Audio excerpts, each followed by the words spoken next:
I'm not going to give away the entire review for the eufy floodlight camera, but some of this is going to sound pretty familiar if you watched my take on the eufyCam and eufy doorbell videos. With so many great options out there for home security cameras and doorbells, it's still surprisingly difficult to find wireless options with high quality hardware, no subscription fees, and privacy-centric data storage options. And it's that last one that's one of my main criteria for this kind of stuff. With all of the data breaches and questionable cloud storage options, I want smart home gear that's as locally controlled as much as possible, and stores the data with services I trust, or better yet, in my home and in my control. It's why I'm slowly moving away from things like Amazon Alexa and towards Google, Apple, and better yet, Habitat for true local control. Today I'm taking a look at the eufy floodlight camera to see how it holds up to those requirements. I'm Matt Ferrell. Welcome to Undecided.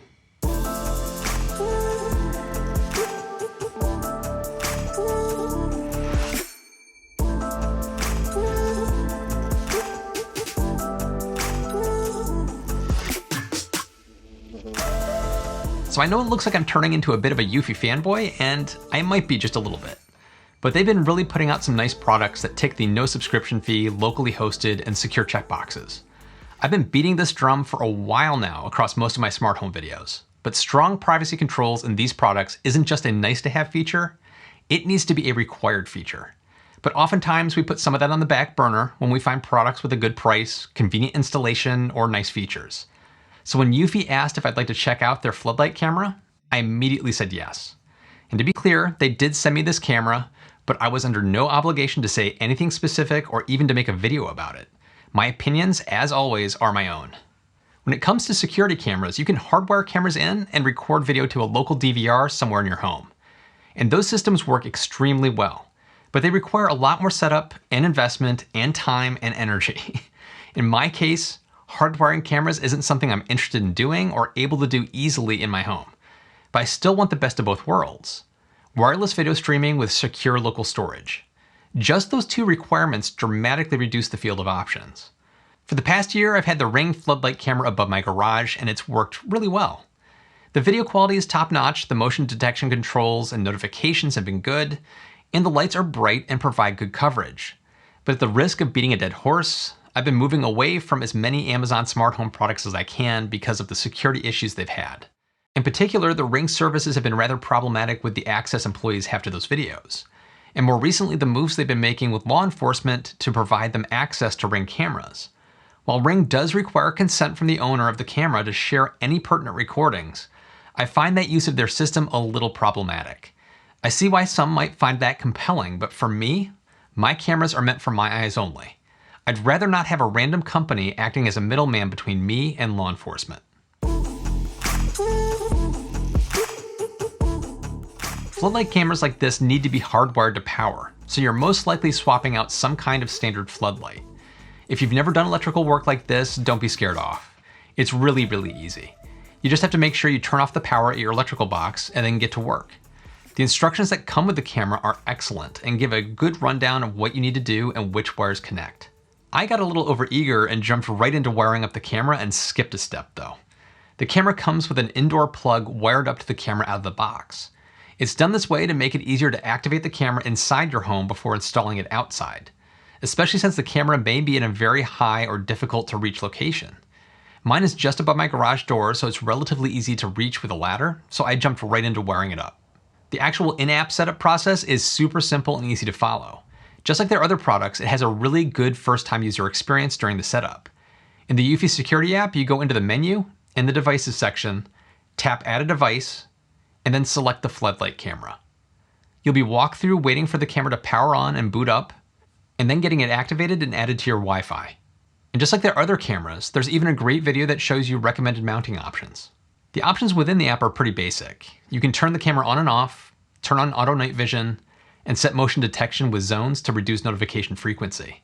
It doesn't have person or face detection, but that's not an issue from my experience with both the Ring and eufy floodlight cameras.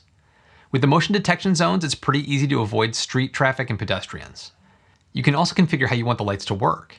They can come on for a set amount of time when motion is detected, or you can configure a specific schedule for them to turn on and off. And unlike the Ring floodlight, you're also able to control the light brightness. You can configure video recording length up to 2 minutes, as well as the cooldown period before the next recording starts. And just like all of their other cameras, you can view live feeds, manually start a recording, sound the alarm, turn on the light, and use two-way communication between the camera and the app. All of those features work just like you'd expect, but the two-way communication does have a minor lag.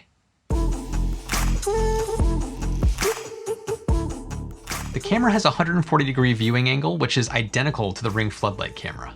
And the floodlights are 2400 lumens, so they're very bright and provide really good coverage of the area. Even though both the Ring and the eufy floodlights are 1080p, I think the quality of the colors and image are slightly better on the eufy. The Ring's colors tend to be a little bit blown out, while the eufy's are a little more natural in tone. Both are pretty heavily compressed, so you're gonna see compression artifacts in the image. However, there's enough sharpness and detail to read something like a license plate about 50 feet away. One of the reasons I was interested in getting a floodlight camera in the first place was to see when packages got delivered. We've had problems with some delivery people leaving packages under the bush by the garage door instead of by the front door. And sometimes they leave it right against the garage door itself. Now, there have been a couple of instances of someone backing the car out and running over a package that nobody saw was there. And not admitting it was me. But it's not great, and having a floodlight camera out there has been a great way for keeping an eye on that. The motion detection on both the Ring and the eufy cameras has been good at picking up people when they're about midway up the driveway. So it's been really easy to see when packages have been left behind. It's also been fun to see what lurks around our house at night, like killer bunnies. Run away! Run away! As you can see, nighttime videos, whether they're lit or night vision, are fairly similar, but the eufy still has slightly better color. Subscriptions are where most people get frustrated with these types of systems. Ring provides access to live streams and motion notifications on their free plan, but to record video, you need to pay up. The current pricing is $3 per month or $30 a year for the basic plan, which covers one Ring camera for a 60-day period. Jump up to $10 per month or $100 a year for the Protect Plus plan, and you'll get all of your Ring cameras covered for 60 days. Compare that to eufy at no fee. The camera has a built-in 3.6 gigabytes of storage when you exclude the system files. It's still enough to record 31-minute clips a day for about 2 weeks. And when it fills up, it will overwrite the oldest files first. Saving those video files out to your photo library on your phone is pretty easy, and eufy has plans to add backup support to their eufyCam hubs down the road. Sadly, there's no RTSP support, so you can't save out video files to something like a Synology disk station on the fly. That's something their eufyCam E cameras can do, so I'd love to see them add that functionality to this at some point too.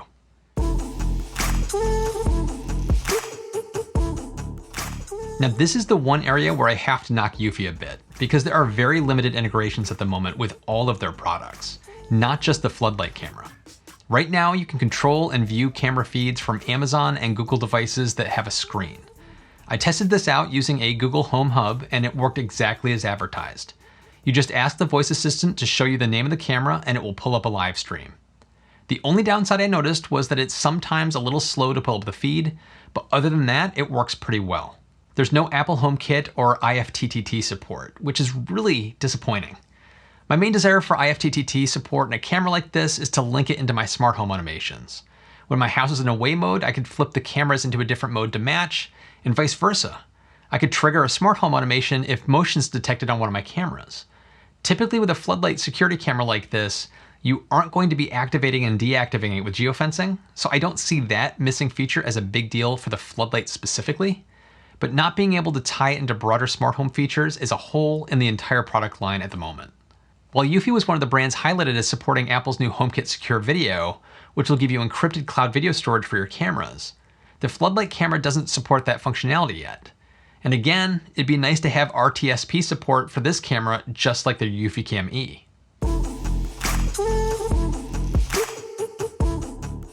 Is the eufy floodlight camera for everyone? No, but no product like this is. As I've said before, it's all about compromises and finding the system that ticks the boxes you're looking for. For me, it's very close to the perfect solution, but it's just lacking on integrations. The camera build quality is top-notch. The image quality and performance is excellent and on par with one of the better floodlight cameras on the market. And the eufy security app user experience is something I give them super high marks for because too many of these systems have a subpar user experience. Having my camera recordings stored in my home, encrypted, and completely in my control is another big positive in my book. The only area I'm dinging the floodlight camera for, just like their other products, is on integrations. IFTTT and Apple HomeKit support would really tip this floodlight over the edge and broaden their customer base.